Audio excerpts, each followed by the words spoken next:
atau boleh dikatakan makrifat.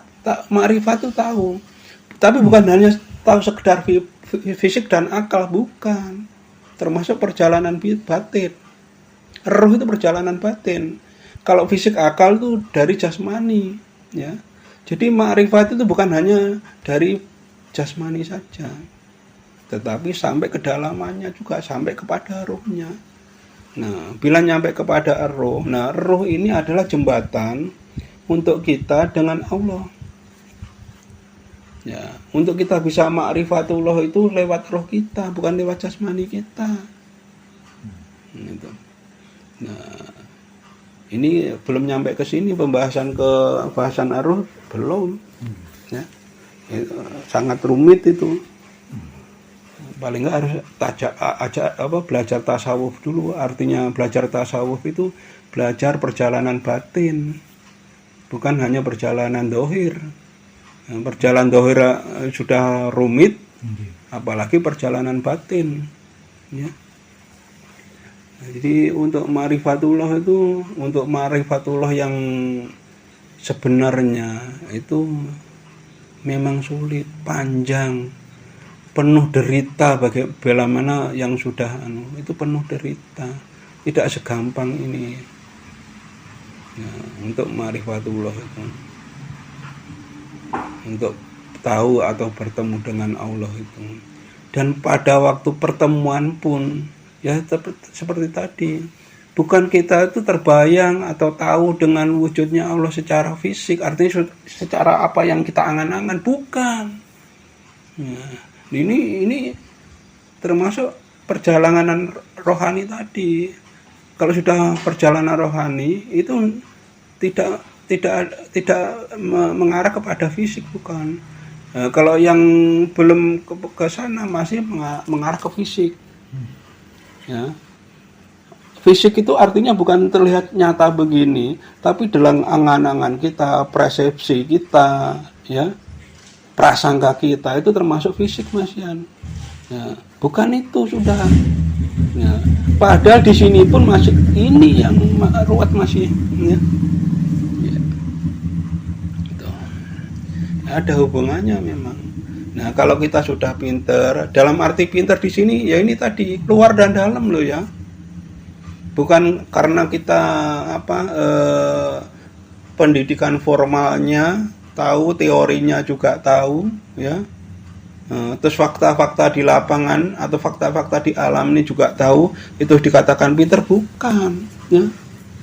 Itu belum ma'rifat namanya, ya. Itu ma'rifat fisik, artinya tahu tentang keilmuan fisik, ya.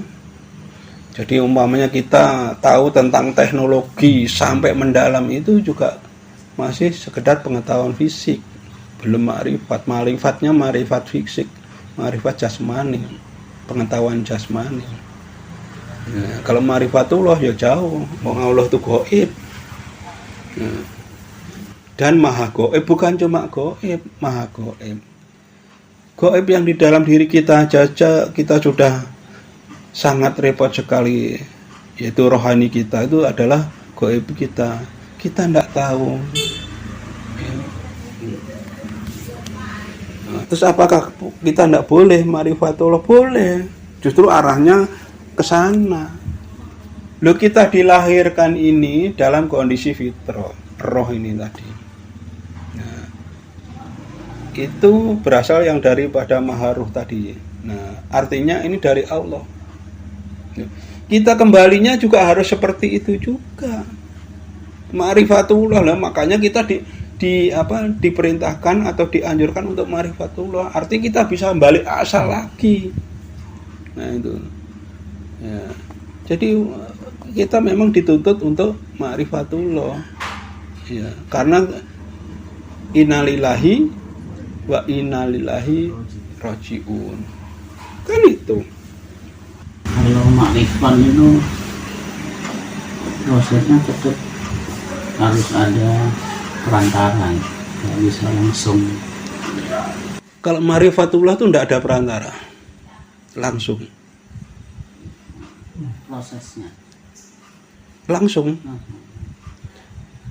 Karena itu alam gaib. Alam gaib kita roh, untuk bisa ketemu dengan yang maha roh itu tidak ada perantara. Ya, tidak ada perantara. Nah, cuma dari pengertian untuk bisa itu, nah perantaranya melalui utusan-utusan Allah itu. Makanya kita harus bersyahadat, asyhadu alla ilaha illallah wa asyhadu anna Muhammadar Rasulullah. Artinya, nah, jadi roh sendiri itu punyanya Allah, ya. Sedangkan kita sebagai hamba, nah, ini adalah roh kita ini bisa nyambung kepada Allah. Nah, untuk roh kita ini untuk tahu nyambungnya ke sana ini harus ada yang bimbing. Gitu. Yaitu yang dianggap kita perantara, tapi hanya bimbing, untuk ketemunya ketemu sendiri. Sama dengan kisahnya Isra dan Mi'raj. Ya, diantar sama pembimbingnya ini, dikasih pejangan, dikasih pengertian, pemahaman, keilmuan. Nah, untuk kesananya harus berangkat sendiri. Nah, itu. Jadi pada waktu Rasulullah diantar sama malaikat Jibril, begitu Rasulullah menghadap ke sana, loh ini tidak boleh yang nganter ini. Itu tetap sendiri. Memang tanggung jawabnya sendiri. Setiap manusia akan mempertanggungjawabkan perbuatannya masing-masing, sendiri-sendiri maksudnya. Ya sendiri.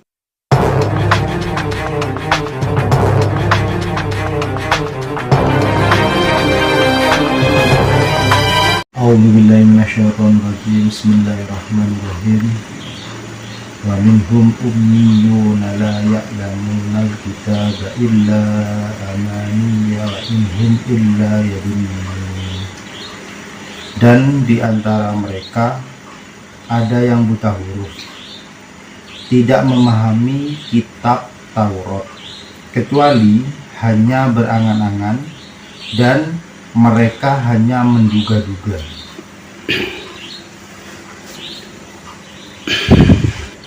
Jadi setelah kita membaca surah Al-Baqarah ayat 78 dan tadi juga dibacakan tafsirnya atau terjemahannya, kira-kira apa yang bisa kita ambil untuk pembelajaran yang mengacu kepada surat Al-Baqarah nomor 78 ini? Apa kira-kira? Menurut pulau sing wau sinau itu kan, Nggih. bahwasanya setiap manusia itu memang diwajibkan untuk belajar, mengaji ataupun mengkaji suatu hal yang tersirat ataupun yang tersurat di dunia ini. Dikarenakan dalam kata-kata yang di depan itu ummiyun, yaitu buta huruf.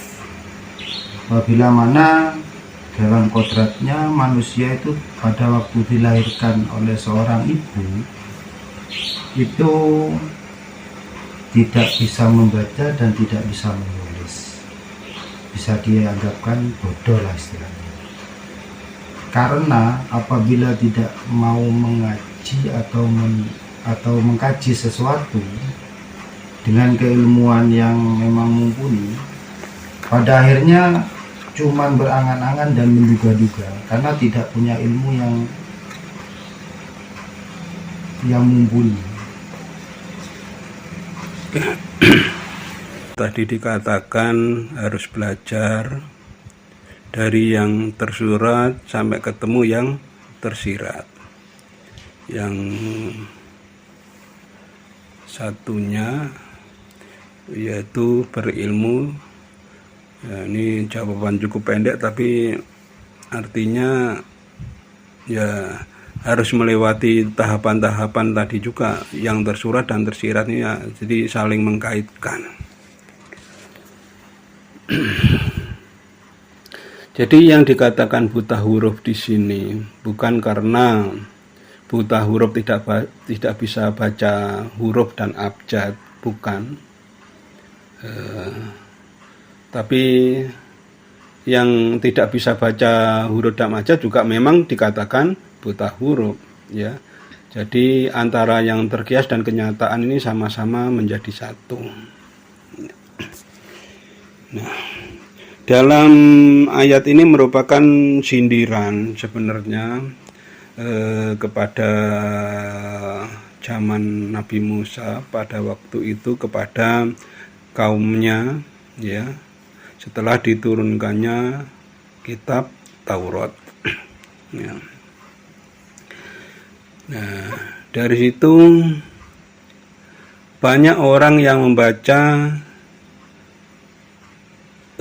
sendiri-sendiri tanpa melalui bimbingan baik guru ataupun orang-orang yang punya kompeten atau dari Nabi Musa sendiri, ya.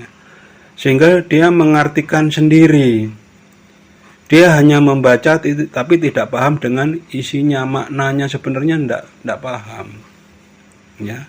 Ini juga berlaku untuk zaman sekarang. Banyak orang hanya hafal membacanya, fasih membacanya, ya,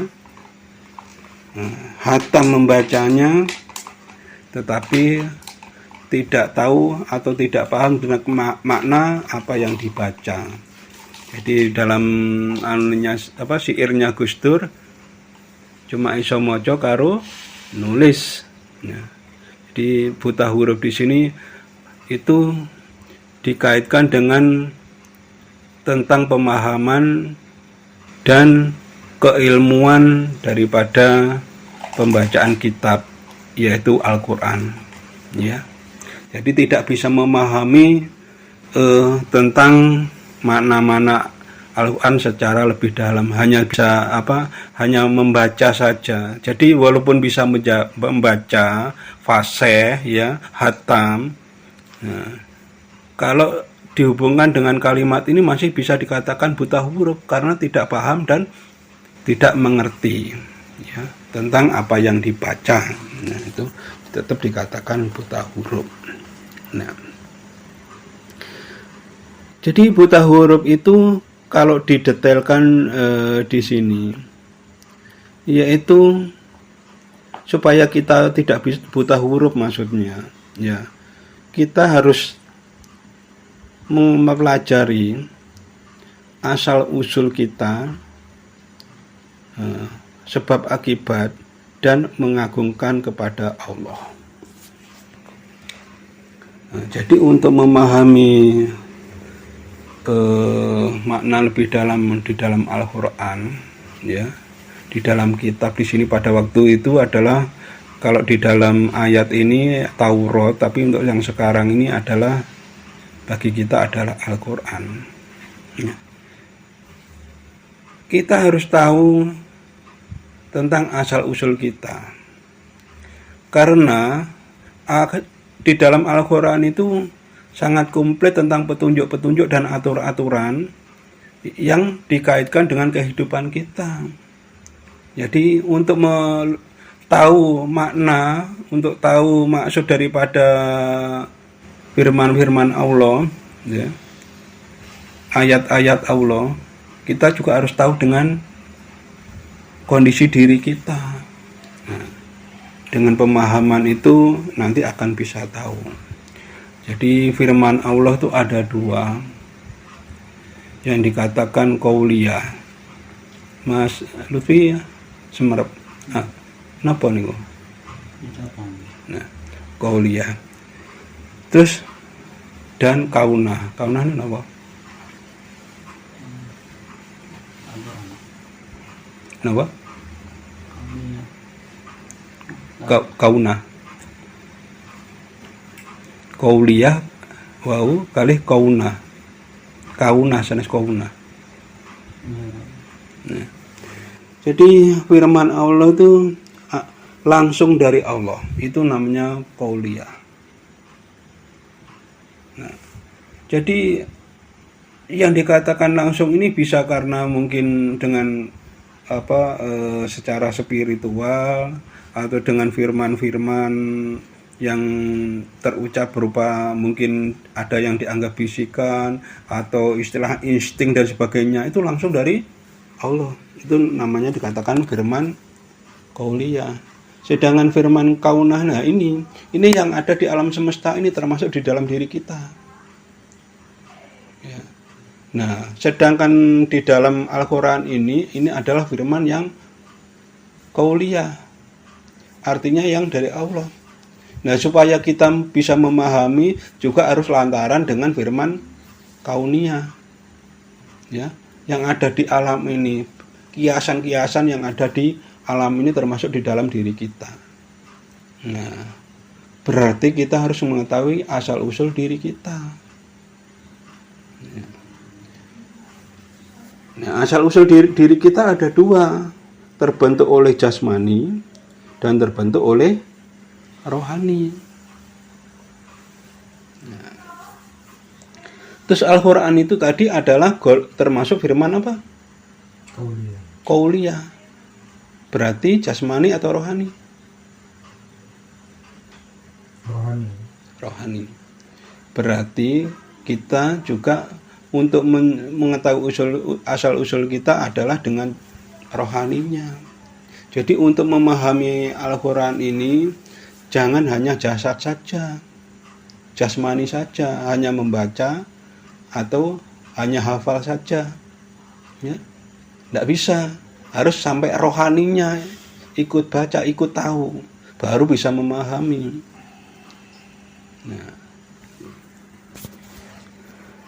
Nah, terus bagaimana? Ya kita harus tahu asal-usulnya roh. Roh itu dari mana? Dari yang maha roh. Ya. Nah, terus roh itu sifatnya apa? Dan bagaimana perjalanan roh itu? Nah, itu juga harus dipelajari. Sifatnya roh itu apa? Sifatnya roh. Sifatnya roh itu adalah sifat ilahiyah. Selalu mengajak dalam suatu kebaikan dan kebenaran. Selalu itu. Selalu. Al-Quran juga gitu. Ada aturan, ada saran, ada larangan dan sebagainya. Itu tujuannya adalah untuk kebenaran, kebaikan dan kebenaran. Ya. Padang hati, ya. Nah, roh itu padang hati.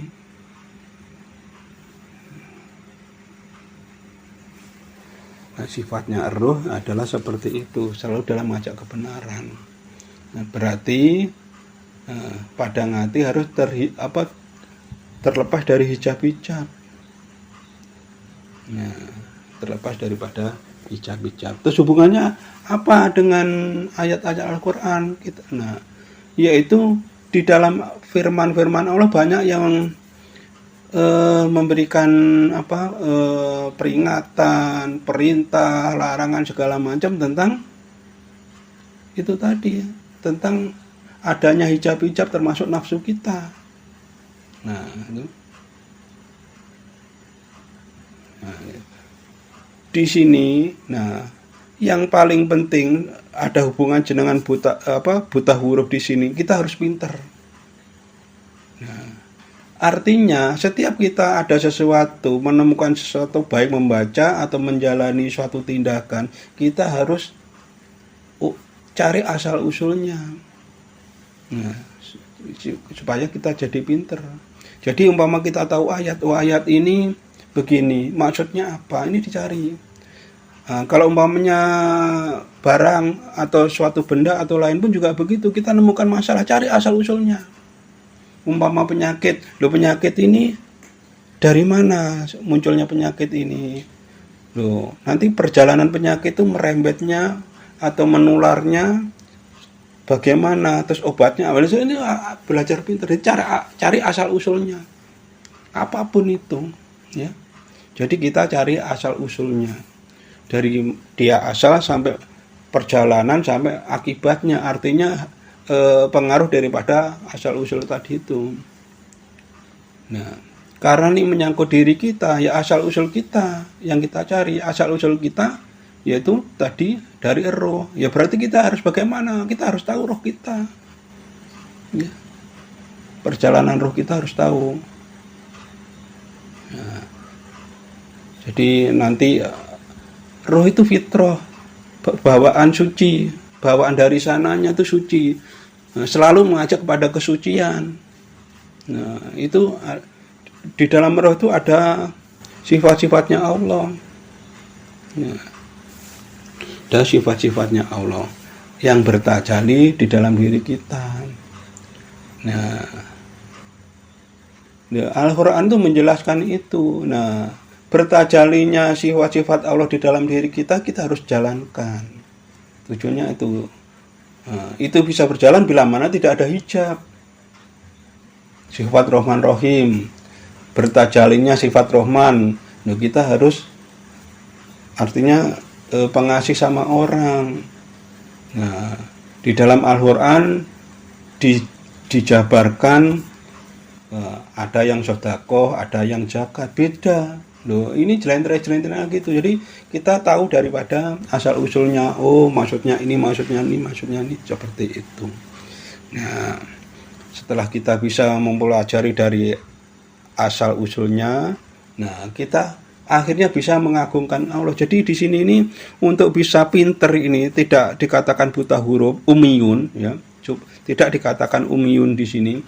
Kita mengetahui atau kita mencari asal usulnya, sebab akibatnya, dan yang paling penting bisa mengagungkan Allah.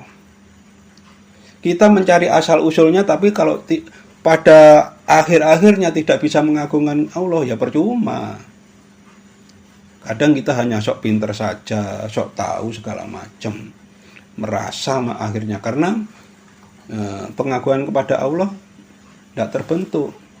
Artinya tidak akan merasa kehadiran Allah di dalam dirinya, sehingga dia dalam pencarian asal usul tadi dianggap adalah kemampuan dirinya. Sebenarnya bukan, semuanya itu adalah kemampuan dari Allah.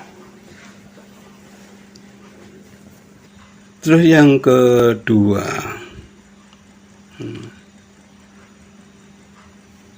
asal, ya balik lagi ke asal. Tapi ini yang kita bahas bukan asal, tapi ada hubungan dengan asal. Kita ini hidup di dunia ini, ya.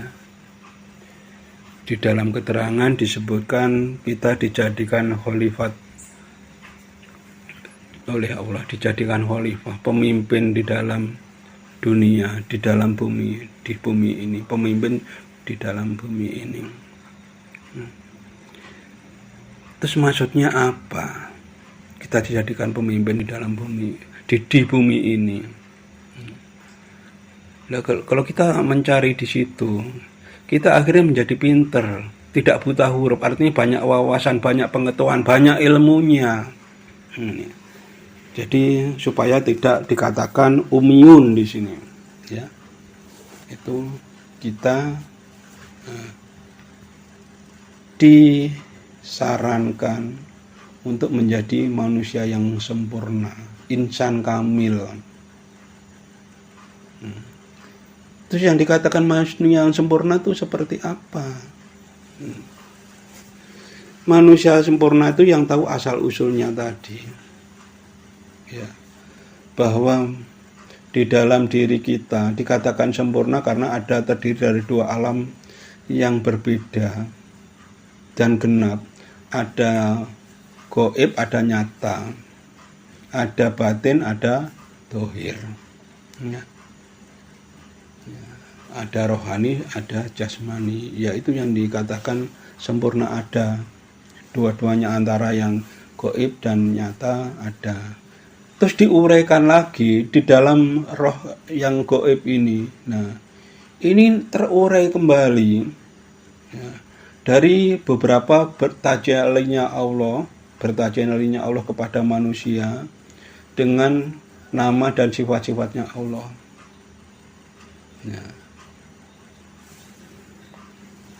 Di situ, nah, di dalam diri kita karena sudah dinisbatkan ya sebagai bertajalinya Allah, ya kita harus menjalani sifat. Jadi dengan maha rohmahnya kita juga harus welas asih kepada sesama, kepada makhluk dan segalanya. Ya, sifat-sifat Allah ini kita benar-benar jalankan karena kita sebagai khalifah di sini ini. Nah, mencari kesempurnaan diri kita lewat sifat dan asmanya Allah dan afalnya Allah, tingkah lakunya Allah ini yang ditajalikan kepada kita. Dan kita menjalaninya. Nah, itu jadi kata orang sempurna itu seperti itu. Nah, maksudnya